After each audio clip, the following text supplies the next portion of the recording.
عمر فاروق رضی اللہ تعالیٰ عنہ رات کا وقت چہرے پہ نقاب ڈال کے گلی میں گھوم رہے تھے. میں بھی گلی میں نکلتا ہوں, آپ بھی نکلتے ہیں, لیکن مقصود یہ ہے کہ ذرا پتہ کریں باہر کی ہوا کیسی ہے. مقصود یہ ہے کہ پتہ کریں کہ آج برگر کس دکان کا اچھا ہے, معلومات کریں کہ محلے کی سیاست کس رخ جا رہی ہے. وہ بھی نکلتے تھے, لیکن مقصود یہ نہیں تھا. مقصد سمجھ گئے تھے نا, وہ اس لیے نکلتے تھے کہ پتہ کروں کوئی دکھی تو نہیں, کوئی تکلیف میں تو نہیں, کوئی آزمائش میں تو نہیں. دیکھیں نا, کام وہی ہے, میں بھی کرتا ہوں, آپ بھی کرتے ہیں, ساری دنیا کرتے ہیں, لیکن وہ ایکم احسن عملا, کردار کس کا ستھرا ہے, ذہن کس کا اونچا ہے, ذوق کس کا بڑا ہے. زندگی وہ بھی بتا گئے, ہم بھی گزار رہے ہیں, لیکن وہی کمزور باتیں اور وہی روایتی گفتگو اور وہی لب و لہجہ اور وہی دنیا داری کے مقصود سی ہماری گفتگو, فلاں کیا کر رہا ہے, کہاں پہنچ گیا. اگر پیسے کسی نے نہیں کمائے تو کہاں نکھٹو ہے تب نہیں کمائے, اور اگر زیادہ کما لیا تو کہنے لگے ایک نمبر طریقے سے تو نہیں کمائے جا سکتے. یہ کوئی غلط رستہ ہے, گفتگو ہے بس, نشستن گفتن برخاستن. تو اعلیٰ کام, اعلیٰ کردار ان لوگوں. حضرت عمر گزر رہے تھے تو غلام ساتھ تھا, ایک شخص کو دیکھا کہ مدینے کے باہر خیمہ لگایا ہوا ہے. بھائی خیریت ہے, یہاں خیمہ کو لگایا, کہنے لگا امیر المومنین سے ملنے آیا ہوں. رات ہو گئی تھی تو سوچا یہیں قیام کر لیتا ہوں, صبح ان سے ملوں گا. تو فرمایا اندر کسی کے درد سے کراہنے کی آواز آتی ہے. کہنے لگا میری بیوی ہے اور بچے کی ولادت کا وقت آ گیا, تکلیف میں. حضرت عمر دوڑے گھر گئے, اپنی اہلیہ سے کہنے لگے نیکی کمانے کا ارادہ ہے.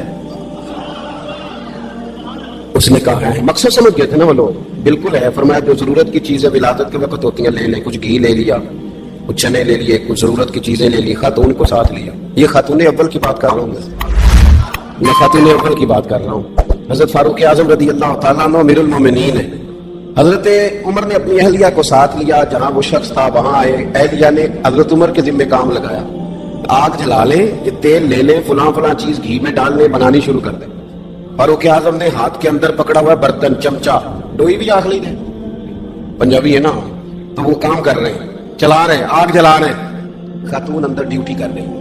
تو وہ شخص جو تھا نا, جس کی بیوی تھی, وہ کہتا ہے میں 2-3 دفعہ کہا غلام ادھر آ, فلانی چیز بتا. میرے ذہن میں یہ تھا کہ امیر المومنین نے کو بندہ کھڑا کیا, آنے جانے والے مسافروں کا خیال کرے.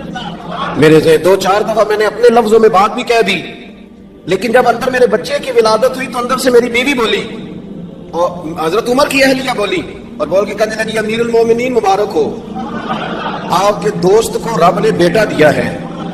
وہ شخص کہتا ہے میں باہر کھڑا تھا, وجود تڑپ گیا, آنکھیں برس پڑی, کبھی نہیں رویا تھا پر کیفیت عجیب بن گئی. کوئی تقریر نہیں سنائی, کوئی اعلیٰ شعر نہیں انہوں نے پڑھا.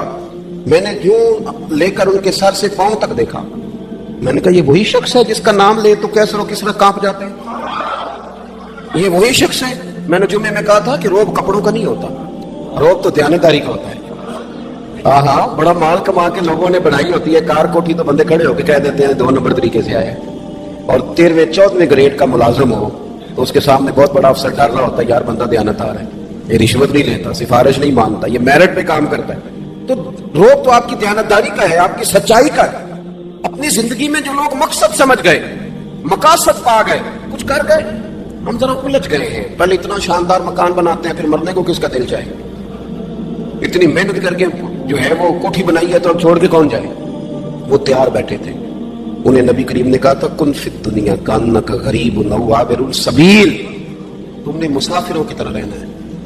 او میرے بھائی, کبھی دیکھا ہے ایئرپورٹ پہ مسافر لڑتا ہو کہ میں نے یہ جگہ خریدنی ہے, اسے پتہ ہے کہ ابھی فلائٹ آنی ہے, میں نے تو چلے جانا ہے. ریلوے اسٹیشن پہ جو جگہ ہوتی ہے وہ خریدنے کے لیے لوگ رٹا نہیں ڈالتے, انہیں پتہ ہے پہلی ٹرین سے چلے جانا ہے. بس سٹاپ پہ جھگڑے نہیں ہوتے کہ یہ کرسی میری ہے, جانا جو ہے مٹی دے مٹی رہنا ہی. امریکہ دی بلے بلے, اج مٹی دے اتے بندے آتے, کل مٹی دے تھلے. اتنا زیادہ مقصد نہیں نا, جب سمجھتے تو بے چین ہے, بے قرار. بعض لوگوں نے اتنے پیسے جمع کر لیے کہ اتنے کھا نہیں سکتے, اتنی ضرورت نہیں, لیکن اس کے باوجود ہے کہ وہ دوڑ ختم ہونے کا نام ہی نہیں لے رہی. حضرت صدیق اکبر رضی اللہ تعالیٰ عنہ امیر المومنین ہے. بادشاہوں کی بڑے بات ہوتی ہے. ہمارے ملک میں ایسے بھی بادشاہ گزرے ہیں کہ جو سفر پہ جاتے تھے تو خان سامنے بھی لے جاتے, باورچیوں کو بھی لے کے جاتے تھے کہ کھانا میری مرضی کا ہونا چاہیے. حضرت ابوبکر صدیق نے پانی مانگا, امیر المومنین, تو صحابہ نے نا شہد ملا پانی پیش کیا. کوئی اتنی لمبی بات تو نہیں, لیکن صدیق اکبر رو ہی پڑے, اور اتنا روئے کہ ہچکیاں بن گئی. لوگ کہتے ہیں پتہ نہیں تھا کس بات پہ رو رہے ہیں, پر ہم بھی رو پڑے. حضور آپ کیوں روتے ہیں؟ آپ فرمانے لگے یار مجھے آسانیوں میں مبتلا کرنے لگے ہو, مجھے ان دنیا کی لذات میں الجھانے لگے اور میں حضور کی بارگاہ میں بیٹھا تھا، اللہ کے رسول فرما رہے تھے پیچھے ہٹ جا، پیچھے ہٹ جا، پیچھے ہٹ جا۔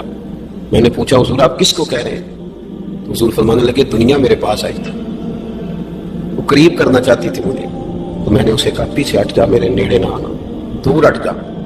وہ ہٹ تو گئی ہے پر جاتی دفعہ کہہ گئی ہے سونیا آپ تو بچ گئے ہیں پر آپ کے بعد والے کیسے بچیں گے؟ تو مجھے سینے سے لگا لیں، گلے سے لگا لیں، مقصد اپنا سمجھے، اعمال کا حسن پیدا کریں۔ اگر انسان کا مقصود مال کمانا ہے تو اگر مال مل گیا تو اس کے بعد پھر کیا کرے گا؟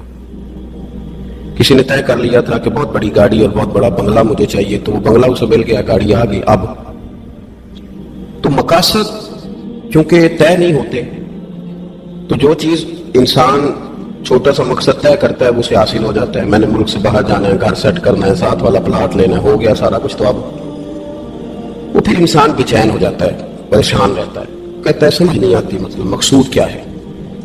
اللہ تبارک و تعالیٰ نے تو ایک تنکا بے مقصد پیدا نہیں کیا، اتنا سونا انسان کیسے بے مقصد پیدا کر؟ تو رب کریم نے ہمیں بتایا کہ مقصد تو تمہارا ہے، مقصد ہے الذی خلق الموت والحیات لیبلوکم ایکم احسن عملا۔ اس نے موت اور حیات اس لیے پیدا کی ہے تاکہ پتہ چلے تم میں اچھے عمل کون کرتا ہے، تم کس قدر زیادہ اپنے رب کی عبادت کرتے ہو، کس قدر زیادہ حسن اخلاق کا مظاہرہ کرتے ہو، کس قدر زیادہ لوگوں کی خدمت کرتے ہو، کس قدر زیادہ تم دین کی تبلیغ میں، اشاعت میں، ابلاغ میں، ترویج میں کردار ادا کرتے ہو۔ با مقصد تمہیں بنایا، با مقصد اچھا ترین عمل تم میں سے کون کرتا ہے۔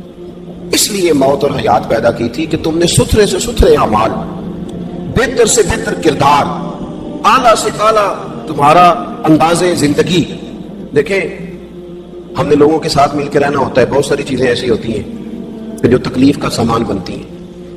اب انہی لوگوں کے ساتھ اللہ نے ہمیں مل کے رہنے کا حکم دیا، ان کے حقوق ادا کرنے کا حکم دیا، تو ساتھ ساتھ نہ درگزر کا بھی کہا، معافی کا بھی کہا۔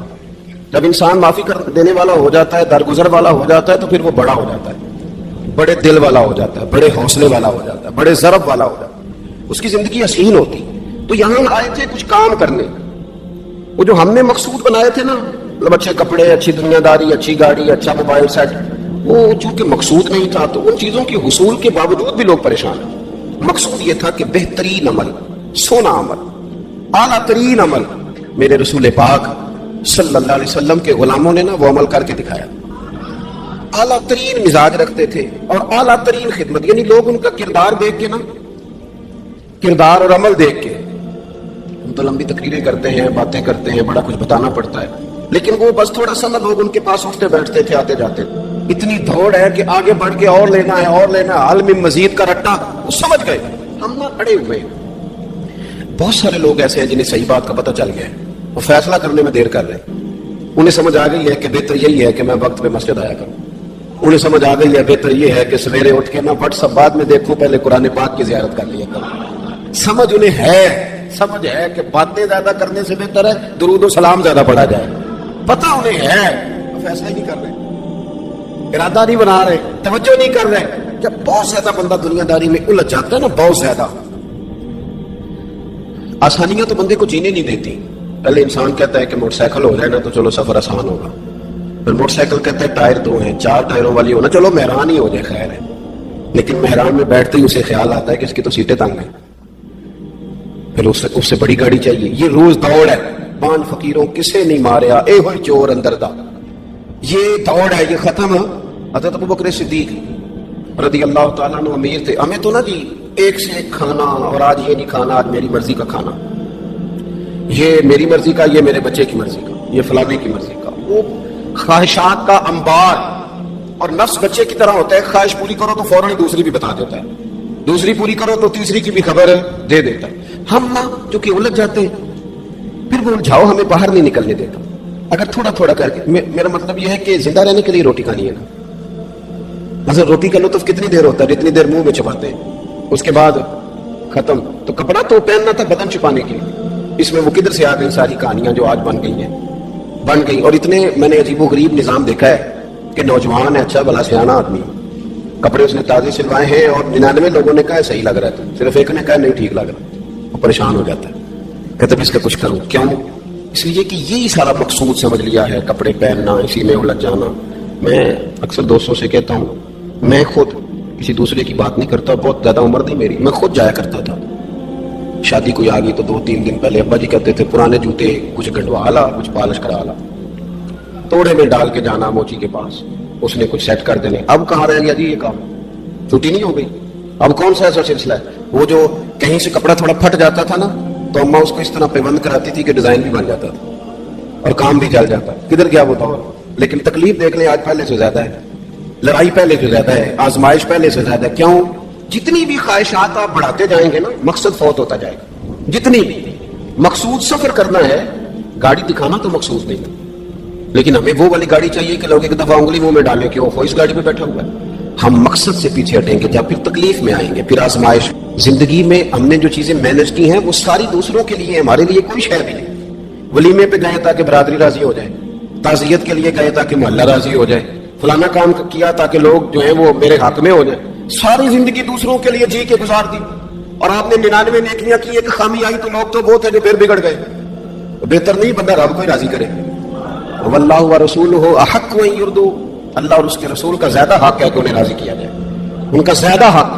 اپنی زندگی میں معاملات کو ترتیب دیں، ایک مخصوص ذہن بنائیں. اتنا سویرے قرآن شریف پڑھنا ہے، اتنا درود پاک، اور یہ راز ہو ہمارا اور ہمارے رب کا، یہ راز ہو. اتنی دیر مصلی پہ بیٹھنا ہے.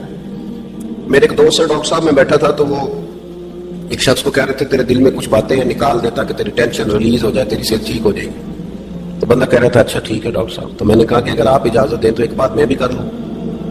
نے کہا آپ بھی کر لیں. تو میں نے کہا ڈاکٹر صاحب کچھ دکھ بڑے ذاتی اور نجی